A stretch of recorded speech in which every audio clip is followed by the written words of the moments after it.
नमस्कार दोस्तों, स्वागत है आपका आपके अपने यूट्यूब चैनल अमन प्रयास जीके जिसमें। तो जैसा कि फ्रेंड्स, आज है आपका 7 फरवरी और 7 फरवरी को आपका एसएससी जीडी का एग्ज़ाम था, जो कि आपका सेकेंड शिफ्ट का भी एग्ज़ाम समाप्त हो गया है। सेकेंड शिफ्ट में आपके 20 जीके जिसके प्रश्न पूछे गए थे, तो 20 में से अधिकतम जो रियल प्रश्न हमें प्राप्त हो गए हैं। तो आज के इस वीडियो में हम उन सभी प्रश्नों को जो है डिस्कस करने वाले हैं, साथ में उन प्रश्न रिलेटेड कुछ एक्स्ट्रा फैक्ट को भी देखते हुए चलेंगे। तो चलिए वीडियो को स्टार्ट करते हैं। इसका जो पीडीएफ है आपको टेलीग्राम चैनल पे मिल जाएगा। टेलीग्राम चैनल का जो लिंक है वो आपका डिस्क्रिप्शन में दिया गया है, तो आप लोग जो है जाकर उसको एक बार ज्वाइन कर लीजिएगा। बाकी हम लोग वीडियो में आगे बढ़ते हुए पहला क्वेश्चन जो है वह है कि निम्नलिखित में से किस वाद्य यंत्र के साथ संगीतकार सिक्किल माला चंद्रशेखर जुड़े हुए हैं। तो सिक्किल माला चंद्रशेखर की बात करते हैं तो ये जो है आपके बांसुरी से जुड़े हुए हैं, तो बांसुरी इसका राइट आंसर होगा।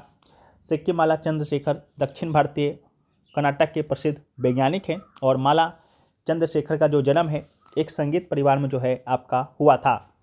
नेक्स्ट क्वेश्चन जो पूछा गया था कि 7 सिस्टर्स में सबसे अधिक जनसंख्या वाला राज्य कौन सा है।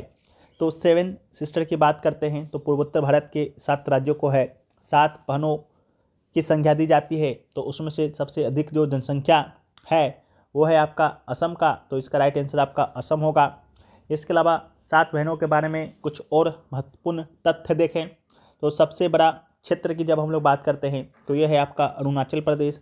सबसे छोटा क्षेत्र की बात करते हैं तो यह है त्रिपुरा। सबसे अधिक जनसंख्या आपका असम का है। सबसे न्यूनतम जनसंख्या जो है आपका मिजोरम का है। सबसे अधिक जनसंख्या घनत्व की बात करते हैं तो ये भी असम का है। सबसे न्यूनतम जनसंख्या घनत्व जो है अरुणाचल प्रदेश का है। उच्चतम साक्षरता जो है मिजोरम का है और सर्वाधिक न्यूनतम साक्षरता अरुणाचल प्रदेश का है।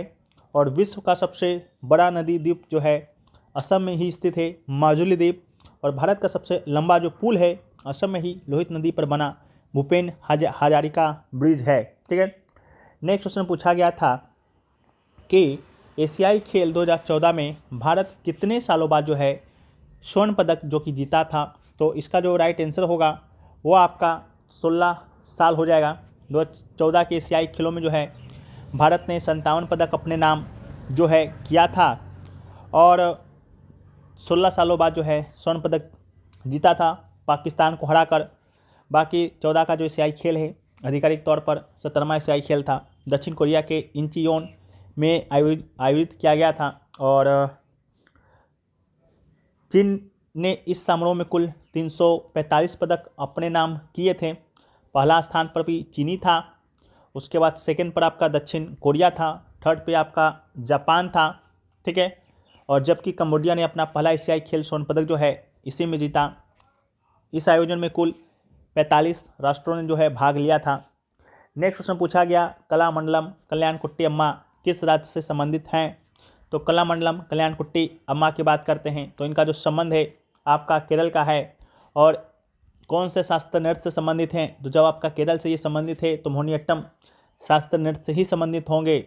इसके अलावा वो केरल राज्य के मलप्पुरम जिले में थिरुनाव्या की निवासी थी और मोहिनीअट्टम के शोकयुक्त निकट विलुप्त अवस्था से मुख्य धारा के भारतीय शास्त्रीय नृत्य में पुनर्जीवित करने में महत्वपूर्ण भूमिका निभाई। ठीक है। बाकी जो नेक्स्ट क्वेश्चन जो पूछा गया वो पूछा गया कि पर्णपाती वन जो है कहाँ पाए जाते हैं। तो इसका जो राइट आंसर होगा ध्रुवीय और उष्ण कटिबंधीय क्षेत्रों के बीच मध्य अक्षांशों में जो है आपका पर्णपाती वन जो है पाया जाता है।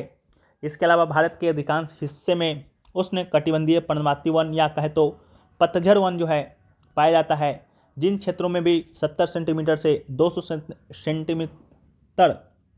सेंटीमीटर तक जो वर्षा होगा तो इस प्रकार का वन इसमें पाया जाएगा।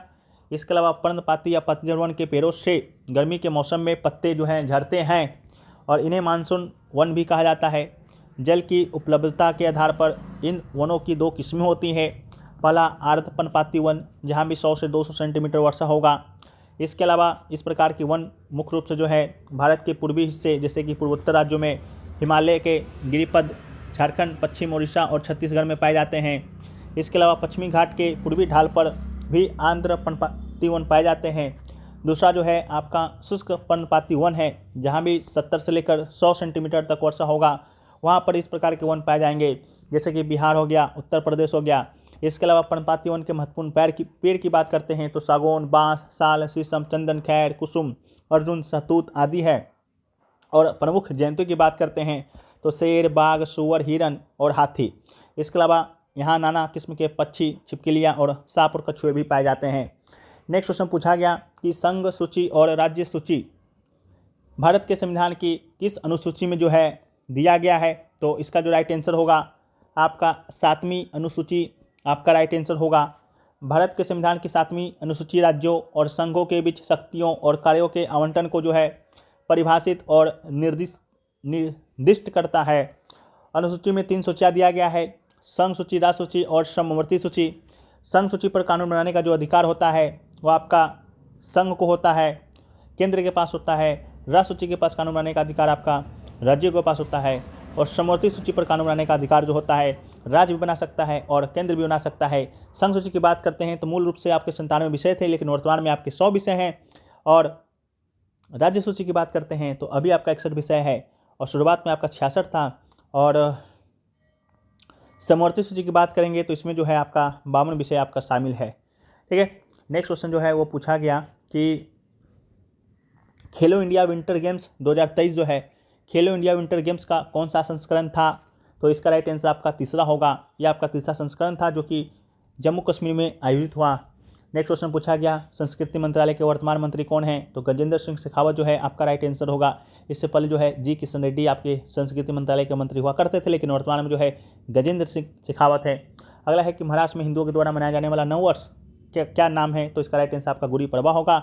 महाराष्ट्र हिंदुओं द्वारा मनाया जाने वाला वर्ष गुड़ी पड़वा के रूप में जाना जाता है। यह हिंदू कैलेंडर के चैत महीने के पहले दिन मनाया जाता है। गुड़ी पड़वा नए वर्ष की शुरुआत और फसल का मौसम है। गुड़ी पड़वा शब्द जो है 2 शब्दों से बना हुआ है। गुड़ी जिसका अर्थ होता है भगवान ब्रह्मा का ध्वज या प्रतीक, और पड़वा जिसका अर्थ होता है चंद्रमा के चरण का पहला दिन। इस त्यौहार को संवत्सर पर्वों के नाम से भी जाना जाता है। अगला है निम्नलिखित में से कौन सा नृत्य यूनेस्को की अमृत विरासत सूची में शामिल है, तो इसका जो राइट आंसर होगा यह आपका छऊ हो जाएगा।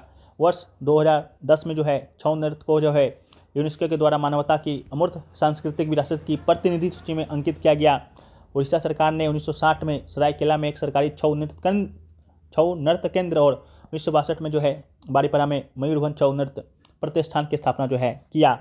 नेक्स्ट क्वेश्चन पूछा गया who among the following was the viceroy when Cripps mission came to India, तो इसका right answer Lord Linlithgow इसका राइट आंसर होगा। Lord Linlithgow was the viceroy when Cripps mission came to India. Victor Alexander John Hope second Marquess of Linlithgow served as governor general and viceroy of India from 1936 to 1947. The Cripps mission was a failed attempt in late March 1942 by the British government to secure full Indian cooperation and support for their effort in World War II. And the mission was headed by senior minister Sir Stopford Cripps. इसके अलावा अगस्त प्रस्ताव भी है जो कि Lord Lithgow के ही शासनकाल में आया। 8 अगस्त 1940 में शिमला में एक बयान जारी किया जिसे ही अगस्त प्रस्ताव के रूप में जाना जाता है। अगला क्वेश्चन आपका जनसंख्या की प्राकृतिक वृद्धि दर से आया था कि जनसंख्या की जो प्राकृतिक वृद्धि दर है सबसे ज़्यादा किस राज्य की है, तो इसका आंसर हमें नहीं मिला। लेकिन हम लोग प्राकृतिक वृद्धि दर के बारे में बात करते हैं तो जन्म दर माइनस मृत्यु दर को ही हम लोग प्राकृतिक वृद्धि दर जो है कहते हैं। और प्राकृतिक जनसंख्या वृद्धि दर वो गति है जिस पर किसी देश की जनसंख्या उचित दर से बढ़ती है, अर्थात जन्म की स्थिति में प्रति परिवार 1 या 2 बच्चे या माता पिता की जोड़ी। प्राकृतिक मृत्यु की घटना से जनसंख्या कम हो सकती है। प्राकृतिक जनसंख्या वृद्धि एक सकारात्मक प्राकृतिक परिवर्तन है जब जीवित जन्मों की संख्या मानी गई समयावधि के दौरान मृत्यु की संख्या से अधिक होती है। प्राकृतिक जनसंख्या में इसके विपरीत है एक नकारात्मक प्राकृतिक परिवर्तन जब मृत्यु की संख्या जन्मों की संख्या से अधिक हो जाती है। इसके अलावा 2011 की जनगणना के मुताबिक मेघालय में सबसे ज़्यादा जनसंख्या वृद्धि दर है। इस दौरान मेघालय की जनसंख्या 27.8% की दर से जो है बढ़ा था। इसके अलावा नेक्स्ट क्वेश्चन पूछा गया कि अध्यक्ष जो है त्यागपत्र अपना देता है वो कौन से अनुच्छेद के तहत, तो इसका राइट आंसर अनुच्छेद 94 होगा। इसके अलावा संसद के निचले सदन का पीठासीन अधिकारी लोकसभा अध्यक्ष होता है। उसके और उपाध्यक्ष के पदों के प्रावधान भारतीय संविधान के अनुच्छेद 93, 94, 95 और 96 के अंतर्गत आते हैं। संवैधानिक प्रावधान की बात करते हैं तो अनुच्छेद 93, जब ये दोनों पद रिक्त हो जाएं तो सदन के दो सदस्यों को क्रमशः अध्यक्ष और उपाध्यक्ष के रूप में चुनने का प्रावधान है। 94 आपका अध्यक्ष उपाध्यक्ष के पदों का अवकाश, त्यागपत्र और हटाने का प्रावधान है।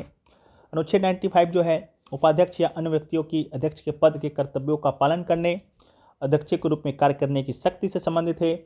अनुच्छेद 96 जो है अध्यक्ष या उपसभापति को पद से हटाने के प्रस्ताव पर विचार किए जाने के दौरान अध्यक्षता नहीं करनी चाहिए, उससे संबंधित है। बाकी ओम का नियम आया था कि ओम का नियम क्या होता है, तो I=V/R इसका राइट आंसर होगा। ओम का नियम बताता है कि स्थिर तापमान पर दो बिंदुओं के बीच एक चालक के माध्यम से प्रवाहित होने वाली धारा दो बिंदुओं पर वोल्टेज के समानुपाती होता है। वोल्टेज = धारा इंटू प्रतिरोध V=I/R, जहाँ पर V आपका वोल्टेज, I आपका धारा और R आपका प्रतिरोध होता है। इसे ओम के द्वारा ही दर्शाया जाता है। इसका SI इकाई भी ओम होता है। बाकी इसका उदाहरण जो है आपका प्रतिरोधक है। वीडियो में आगे बढ़ते हैं फ्रेंड्स, इससे पहले आप लोग के सामने जो है अग्रवाल एग्ज़ाम कार्ड पब्लिकेशन की ओर से जो है स्टैटिक जीके का बुक सजेस्ट करना चाहता हूं, जिसमें आपको स्टैटिक जीके के सारे टॉपिक जो है आपके कवर किए रहते हैं। क्योंकि आप लोग को भी मालूम है कि स्टैटिक जीके जो है किसी भी एग्ज़ाम के लिए कितना इंपॉर्टेंट हो जाता है, क्योंकि 30 से 35% जो प्रश्न है आपके स्टैटिक जीके से ही देखने को मिलता है और इसकी वजह से जो है लाखों सिलेक्शन आपका रुक जाता है। इस पुस्तक की बात करें तो इस पुस्तक में जो आपको 80+ टॉपिक जो मिलते हैं बहुत ही सुसंगठित तरीके से आपको इसमें मिलता है, या एक तरह से कहें तो आपके जितने भी स्टैटिक जीके से महत्वपूर्ण टॉपिक हो सकते थे सब आपको इसी किताब में देखने को मिलता है। इस किताब की खास बात की बात करें तो इस किताब में जो है आपका 3 फॉर्मेट में कोई भी मटेरियल नहीं दिया गया है। जो भी मटेरियल है आपका टेबल फॉर्मेट में दिया गया है, जिससे कि आप लोग इसे आसानी से रिकॉल कर पाते हैं, ज़्यादा समय तक क्या देख पाते हैं। ऐसे तो इस पुस्तक को आप आम दिनों में फ्लिपकार्ट और अमेजन से भी मंगा सकते हैं, जिसका लिंक जो है डिस्क्रिप्शन में दिया गया है। हिंदी और अंग्रेजी दोनों मीडियम में ये पुस्तक उपलब्ध है। लेकिन अभी 9 फरवरी तक जो है न्यू दिल्ली में जो है वर्ल्ड बुक फेयर लगा हुआ है। आपका अग्रवाल ग्रुप ऑफ पब्लिकेशन का जो हॉल नंबर है 5 है, स्टॉल नंबर E02 है, प्रगति मैदान न्यू दिल्ली में। तो इसे अगर आप लोग 9 फरवरी तक ऑफलाइन माध्यम से खरीदना चाहते हैं, जो भी लोग दिल्ली में होंगे, तो आप यहाँ जाकर खरीद सकते हैं। यहाँ जाकर खरीदने का जो लाभ होगा वो आपको बता देते हैं। जो भी आपका जो ऑफ़र वगैरह या छूट जो आपको मिलेगा, ऑफ मिलेगा, उसके अतिरिक्त जो है आप ऑफ ले सकते हैं। डिस्क्रिप्शन में आपको एक और लिंक मिलेगा गूगल फॉर्म्स का, उसको अगर आप भरते हैं, उसका जो है आप जो प्रिंट या स्क्रीनशॉट रखते हैं उसको यहाँ पर जाकर दिखाते हैं और बुक परचेज करते हैं, तो जितना डिस्काउंट पहले से चल रहा होगा उससे ज़्यादा डिस्काउंट आपको मिल जाएगा। ठीक है। बाकी अगर आप ऑनलाइन मंगाना चाहते हैं तो लिंक डिस्क्रिप्शन में है, जाकर आप लोग डायरेक्ट मंगा सकते हैं अमेजन और फ्लिपकार्ट से। तो चलिए वीडियो को यहीं पर समाप्त करते हैं। वीडियो अगर आप लोग को पसंद आया है तो वीडियो को लाइक कर दीजिए। चैनल पे अगर आप लोग नए हैं चैनल को सब्सक्राइब कर दीजिए और PDF जो है टेलीग्राम चैनल पर मिल जाएगा, लिंक डिस्क्रिप्शन में है। जब तक के लिए जय हिंद।